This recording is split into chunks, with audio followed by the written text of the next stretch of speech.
And welcome to another edition of South Texas Crossfire. This is Attorney Joe Flores welcoming you, and it's a special edition for everyone out there, not only here, toda la comunidad hispana, but also around the United States. It's going to be seeing this and worldwide on YouTube.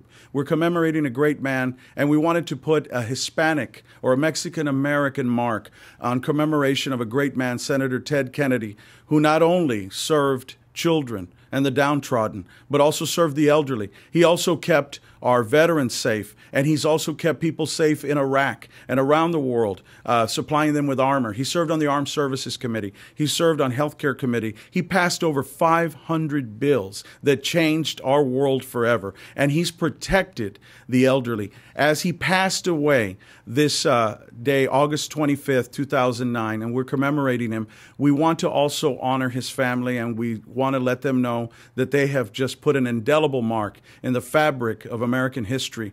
And I had the opportunity, and we'll be seeing some footage throughout the show, of one of the last interviews that he ever gave, and the last interview here in South Texas, right here on KTMV. And the Lopez family made that possible. And he shared his vision. He shared his endorsement of Barack Obama, who he likened to his brother John F. Kennedy. He likened to great men with vision. And we honor him tonight, so stay tuned. Congressman, good evening. This is Joe Flores. Thank you so much for joining us in this tribute to Ted Kennedy. I don't think we could get a better guest from here in South Texas that represents us in Washington, D.C. to commemorate this great man. How are you tonight, Congressman? Well, fine, Mr. Flores, and let me congratulate you guys for doing such a tribute to a great man, a great senator. We just feel a great loss in our country, and I had the privilege of having to work with him and meet with him. So it's a great honor. But it's sad to see that we lost one of our strong voices in D.C. But his memory and his spirit lives with us. Well, Congressman, you know, he was known as the Lion of the Senate, and he started there since '62.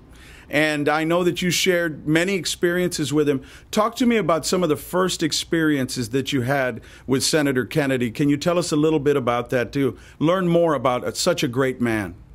Well, you know, as me, being from a small town like Robstown, going to Washington when I became a congressman, of course, I had the opportunity to meet Ted Kennedy.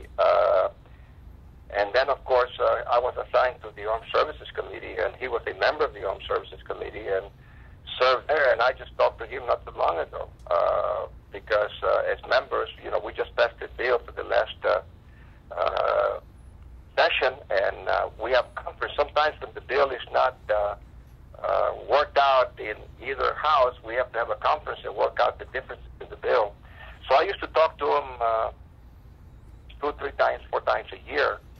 But he was I can remember when Bill Richardson, the now governor of New Mexico, and I ran into him, and we took a picture with him, and he was in the middle, and he wrote me a little note, and I have this picture that says, "Solomon with you on my right, and Bill on my left." He says, "I feel like a moderate," you know, being as liberal as he was. But, you know, he was a guy who always had a good sense of humor. He was always smiling, and when you asked him for something, he was ready to help you. And he was very receptive to talk to any member. And sometimes he was stopped in the halls of Congress to take a picture with him because he was well known. And he never hesitated. He was always receptive. And so I was just so happy that I had the opportunity to meet this giant of a man. You know, to see the rest of the world, you need to step on the shoulders of the giant, and he was that giant that we always emulate or try to admire. And he was just a great human being. But we had many encounters, you know, friendly encounters with the senator. And he was always busy, you know. When you meet with the Senate on the Armed Services Committee, of course there are 100 members of the Senate. We have 435 members, and when you talk about the Armed Service Committee, they might have 8, 10 members, and we have, you know, 60, because they're a small group and we're a large group. But he was a guy who was very passionate about the poor, the needy, those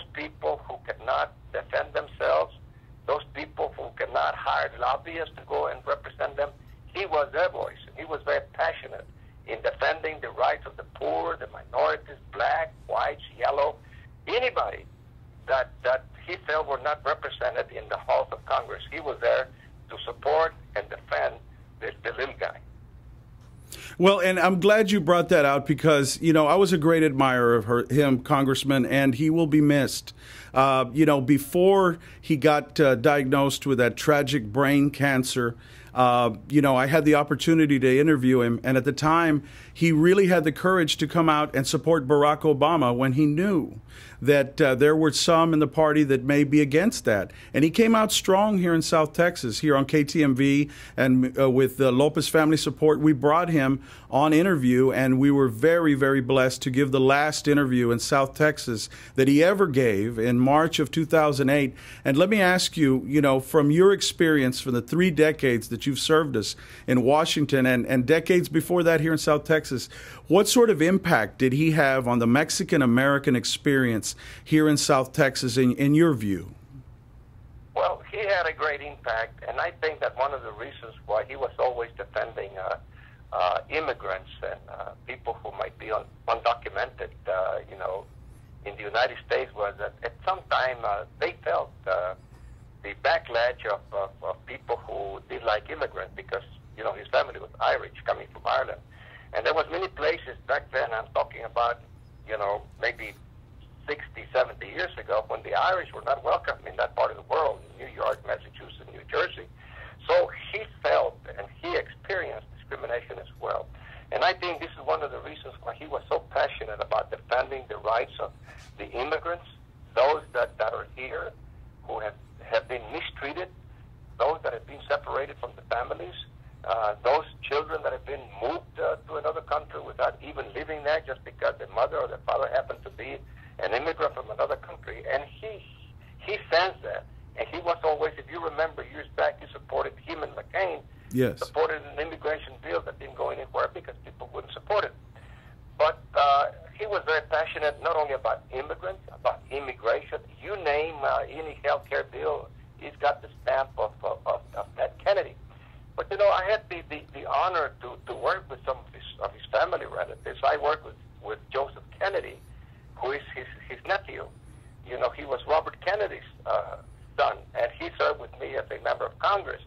And then about maybe 15 years ago, we had Robert Kennedy Jr., who came down here, yes, and visited at Brownstown High School and in South Texas, trying to get the vote out. And so I had the experience of working with the family, and I can say this, that at